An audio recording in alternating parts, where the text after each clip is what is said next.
What's going on, everybody? Tougie here, back again with a quick little video. You already know by the title, it is to inform you that I have another roster update out for NHL 23, again, Next Gen Edition. That is a crucial thing if you're playing on the Xbox One. That's what the other console was called. That's still weird to me.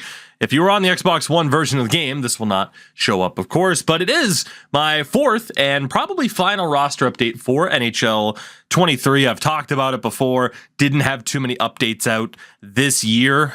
Again, EA broke some things with roster editing and stuff like that. It was a pretty difficult year to maintain kind of the desire, the motivation to keep up with this. I don't know how 20 people have found this already, but good for you. It's been up for all of 5 minutes, so that's cool. I don't know how the hell people would have found that so early. The only person I told was Mr. Sim for the Win at Sim for the Win Productions, CYNFTW Productions, right here on YouTube. Check him out. My boy's starting a new franchise mode soon.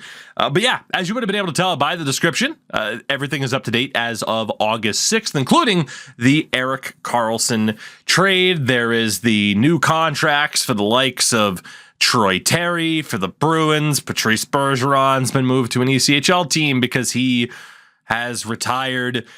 And I'll just kind of talk about some of the normal things that I typically mention. Obviously, some Season 1 contracts are going to be a little bit wonky, a little bit funky, and that is an attempt to obviously not have franchise mode screw up contracts. Again, for those who do not know, if a team is under the salary cap, the AI will change salaries so that the team is cap compliant, but it does not care if they have 6 years left on their deal. So while Clayton Keller has retained salary factored into his deal, someone like Nick Schmaltz could end up making $6.5 million, which is pretty unrealistic. So you will see deals like this. I mean, Arizona's the primary example. They have almost $22 million in dead cap.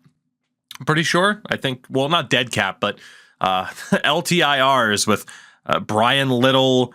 I think it was Voracek and Shea Weber. So Arizona's still very much playing the salary cap game. And again, as mentioned in the previous update that I put out just a few weeks ago, of course, Connor Bedard will not start on Chicago because that screws up everything in regards to the draft. I personally can wait until NHL 24 to see him on that particular franchise. But yeah, the big deal of the day, of course, was the 3-team trade: Montreal, Pittsburgh, and San Jose. So Jeff Petrie back on the Habs. It's as if he never left because they did not update the particular jersey that he was wearing. So his salary retention is factored in. I forget who I gave it to on Pittsburgh.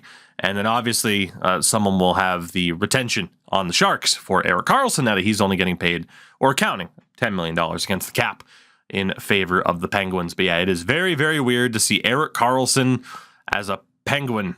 It's going to be interesting, though. Definitely very hyped for this upcoming season. It was Logan Couture who gets the $1.5 million because he also has 4 years left on his deal IRL, much like Erik Karlsson. So yeah, everything is updated and ready to go. I will say NHL 24, I'm going to be continuing to go through this process. More than likely, I am a little bit motivated to keep it going, and hopefully throughout the course of the year, EA does not break anything.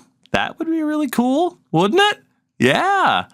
That'd be great if things could just be straightforward and simple. But yeah, there you go. So again, that roster file is out. Feel free to check it out if you care to. If not, hey, thank you for at the very least listening to me, and I will see you all very, very soon. Goodbye.